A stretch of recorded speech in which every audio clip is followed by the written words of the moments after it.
জিজ্ঞেস করবেন যে আপনি স্টলে বই কিনতে কেন বিশিষ্ট বলবো আপনাকে, বলুন আপনি, মানে এখানে কি কি বই পাওয়া যাচ্ছে আর কি বলো।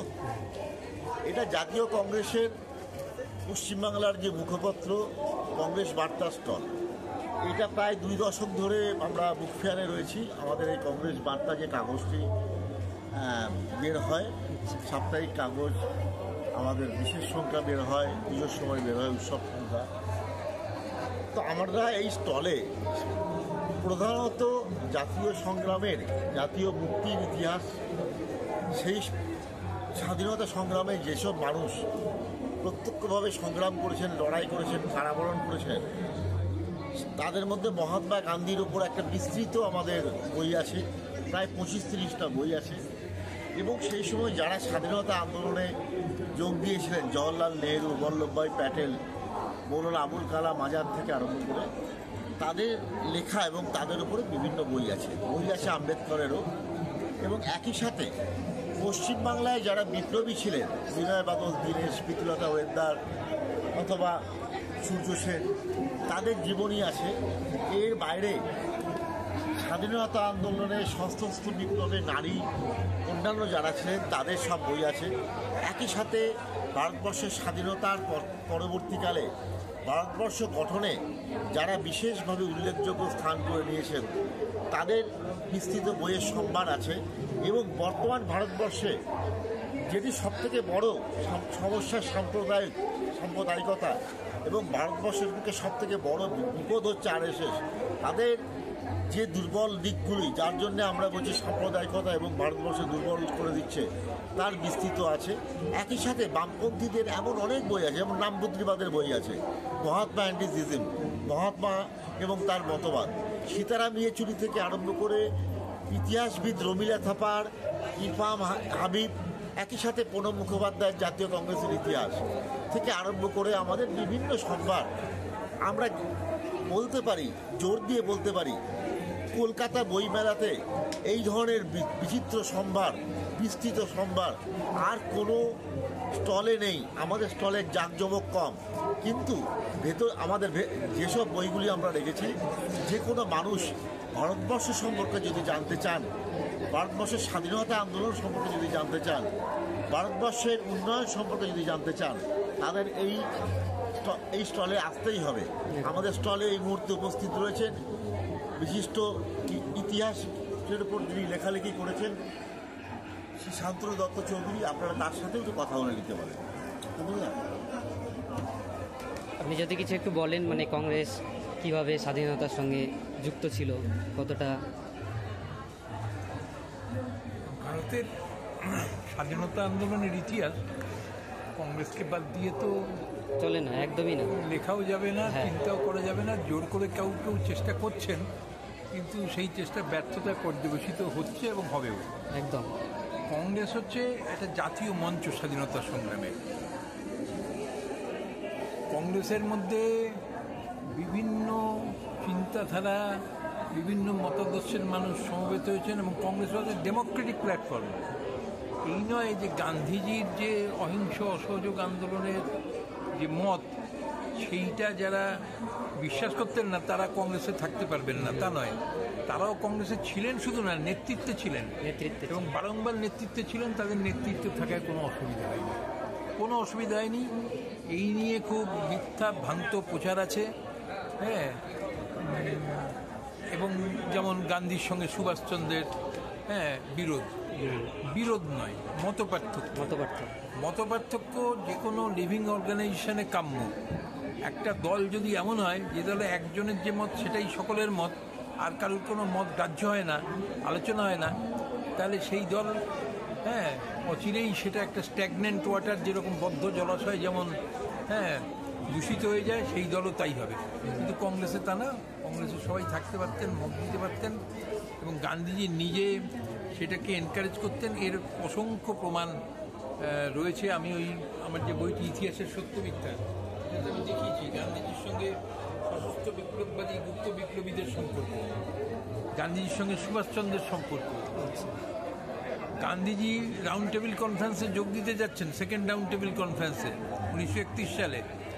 তখন বাংলার অনুশীলন সমিতি এবং যুগান্তর দলের বিপ্লবী নেতৃবৃন্দ সকলেই বিনা বিচারে বন্দী, বক্সাবন্দি শিবিরে ভুটানের সীমান্তে। গান্ধীজি দেশপ্রিয় যতীন্দ্রমোহন সেনগুপ্তকে সেখানে পাঠালেন যে বক্সায় বন্দী বিপ্লবীদের কাছ থেকে তাদের মতামত জেনে আসো, এবং শুধু নয়, তারা মুখবন্ধ খামে লিখিতভাবে তাদের মতামত জানাবে। এবং ব্রিটিশ সরকার আমার কাছে প্রতিশ্রুতি দিয়েছে সেই খাম তারা খুলে দেখতে পারবে না, দেখবে না, তুমিও দেখবে না। গান্ধীজি সেকেন্ড রাউন্ড টেবিল কনফারেন্সকে বাংলার বিপ্লবীরা কি চাইছেন সেটা সজোরে বলে এলেন, এই কথা কেউ জানে না, অথচ একতরফাভাবে ভিন্ন রকমের প্রচার করা হয়। সুভাষচন্দ্রের ইন্ডিয়ান স্ট্রাগল পড়ুন, সুভাষচন্দ্র সেখানে লিখেছেন মহাত্মা গান্ধী ভগৎ সিংয়ের মুক্তির জন্য কীভাবে চেষ্টা করেছিলেন। এই সমস্ত প্রতিশ্রুতি ভঙ্গ করে 23শে মার্চ রাত্রিবেলা তাকে 3 বন্দীকে ফাঁসি দিয়ে দেওয়া হলো। বলে আমরা সকলে করাচি কংগ্রেস অধিবেশনে যোগ দিতে যাচ্ছি প্রচণ্ড আশা নিয়ে যে এদেরকে ছেড়ে দেওয়া হবে, এদেরকে ছেড়ে দিয়ে বাংলার অনেক বিপ্লবীও ছাড়া পাবে। কিন্তু আমরা সকালবেলা দিল্লি পৌঁছে শুনলাম যে কাল রাতে তাদেরকে ফাঁসি দিয়ে দেওয়া হয়েছে। গান্ধীজির চেষ্টা সত্য। তা এখন যেটা বক্তব্য সেটা হচ্ছে যে এইটা একটা, আর একটা হচ্ছে ভাষা, ধর্ম, বর্ণ নির্বিশেষে, লিঙ্গ নির্বিশেষে সকলের কংগ্রেস করার অধিকার, একদমই তাই, সমস্ত ধর্মের মানুষ। এবং আর একটা কথা, নেতাজি আর একটা কথা তার ইন্ডিয়ান স্ট্রাগলে লিখেছেন যে ভারতের নারী জাগরণের প্রধান পুরোহিত মহাত্মা। মানে তিনি যে লবণাইন্যমন্য আন্দোলনে তার আহ্বানে সাড়া দিয়ে যেভাবে নারীরা, এমনকি অত্যন্ত রক্ষণশীল অভিজাত পরিবারের মেয়ে বউরা পর্যন্ত রাস্তায় নেমে পিকেটিং, মদের দোকানের সামনে পিকেটিং, বিলিতি বস্ত্রের বন্ধু উৎসব করলো, অভাবনীয় নারী জাগরণ ঘটে গেল সারা দেশে। কাজেই কথাটা হচ্ছে, আবার তার সাথে যুক্ত বিপ্লববাদী আন্দোলন ছিল, শ্রমিক কৃষকের আন্দোলন ছিল, আজাদ হিন্দ ফৌজ ছিল, নৌবিদ্রোহ ছিল। এই সমস্ত কিছু মিলেই ভারতের স্বাধীনতা সংগ্রাম, সেটাই কংগ্রেস রিপ্রেজেন্ট করেছে। এবং নেতাজির বইটা দেখুন, ইন্ডিয়ান স্ট্রাগল বইটাতে যদি দেখবেন, অনেক কিছু বই আছে। বলছেন আমাদের কংগ্রেস। নেতাজি যে আজাদ হিন্দ সরকার করলেন, অস্থায়ী সরকার, তার পতাকা কি? তেরঙ্গা পতাকা, মধ্যে গান্ধীজির চরকা, আর পতাকার একদিকে হচ্ছে উল্লম্ফনরত ব্যাঘ্র, টিপু সুলতানের যে স্প্রিঙ্গিং টাইগার। হ্যাঁ, আজাদ ফৌজের জাতীয় সঙ্গীত হচ্ছে জনগণ মন অধিনায়ক। তিনি 3টে ব্রিগেড করলেন, Gandhi brigade, Jawahar brigade, Azad brigade. কাজে পরস্পরের পরিপূরক, কেউ কারোর বিরুদ্ধে না। মতপার্থক্য থাকতে পারে, কিন্তু আজকালকার দিনে যে মতপার্থক্য একটা দলের সঙ্গে আরেকটা দলের বা দলের মধ্যে হয়, অসুস্থ মতপার্থক্য। এই তো দেখেছেন ডক্টর মনমোহন সিং মারা যাওয়ার পর তার অন্ত্যেষ্টিক্রিয়া নিয়ে দেশের প্রধানমন্ত্রী কী আচরণটা করলেন। এটি কি কোনো ভদ্র সভ্য দেশে হয়? বা বাংলাদেশের দিকে তাকিয়ে দেখুন কি হচ্ছে। বঙ্গবন্ধু শেখ মুজিবুর রহমানের বাড়ি ভেঙে চুরে তছনছ করে দিচ্ছে। তা এইটা তো ভারতের বৈশিষ্ট্য নয়, ঐতিহ্য নয়।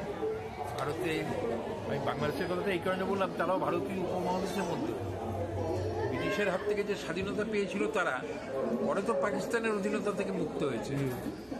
ব্রিটিশের অধীনতার থেকে যে মুক্ত পেয়েছিল তো কংগ্রেসের আন্দোলনের ফলেই হয়েছে। পাকিস্তান যে স্বাধীন হয়েছে সেটা তো কংগ্রেসের আন্দোলনের ফলেই পাকিস্তান স্বাধীন হয়েছে। পাকিস্তান তো ভারতের মধ্যেই ছিল তখন। তা এইটাই হচ্ছে বক্তব্য। খোলা মন নিয়ে ভারতীয় ইতিহাসকে দেখতে হবে, বিশ্লেষণ করতে হবে, আর তার সাথে মধ্যযুগের ইতিহাসকে বিকৃত করার প্রচেষ্টা। ভারতবর্ষে এত বছর ধরে এই যে কুম্ভ মেলা, শত বছর ধরে কুম্ভ মেলা হচ্ছে। আমি ইতিহাসের নিজে ছাত্র, আমি কোনোদিন শুনিনি মুঘল আমলে বা সুলতানি আমলে কোনোদিন কুম্ভ মেলায় ব্যাঘাত সৃষ্টি করা হয়েছে।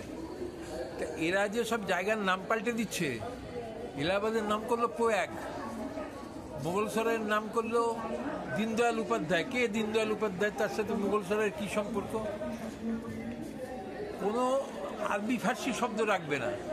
তাই যদি হয় তাহলে কুম্ভ মেলার যে প্রধান স্নানযোগগুলোকে শাহী স্নান বলছে কেন? শাহী শব্দটা তো একটা ফার্সি শব্দ। সেটা মোদি যোগী যদি ক্ষমতা থাকে বাদ দিয়ে দিক। তো হিন্দু সন্ন্যাসীরাই তো যুগ যুগ ধরে বলে আসছে এটা শাহী স্নান। মৌনী অমাবস্যার দিন একটা শাহী স্নান, বসন্ত পঞ্চমীর দিন একটা শাহী স্নান, তাই না? তা শাহী কথাটা এটা তো একটা ফার্সি শব্দ। আমাদের ভারতবর্ষের শব্দভাণ্ডারে কত বিদেশি শব্দ ঢুকে গেছে, আমাদের দেশের ভাষা সাদরে সেই সব অন্য ভাষার শব্দকে সাদরে গ্রহণ করেছে, ভাষা সমৃদ্ধ হয়েছে। অন্য ভাষার শব্দ যদি আমার ভাষার সঙ্গে যুক্ত হয় তাহলে ভাষা সমৃদ্ধ হয়। এই যে মিলনের সুরটা, মিলনের যে বাণীটা ভারতবর্ষের, হ্যাঁ, ইটারনাল মেসেজ, চিরায়ত সত্যের যে বাণী, সেই বাণীকে অস্বীকার করে কিছুদিনের জন্য কেউ সাফল্য লাভ করতে পারে, কিন্তু ভারতবর্ষ এটাকে গ্রহণ করবে না। ভারতবর্ষ সবাই মিলেমিশেই থাকতে চায়। একদমই তাই। ভারতবর্ষের স্বাধীনতার ইতিহাস জানতে হলে এই কংগ্রেসের এই স্টলে আসতে হবে আপনাকে। তো কারণ কংগ্রেসের স্বাধীনতা যে ভূমিকা, সেটা বাদ দিয়ে ভারতের স্বাধীনতার সংগ্রামের ইতিহাস বাদ দেওয়া যায় না।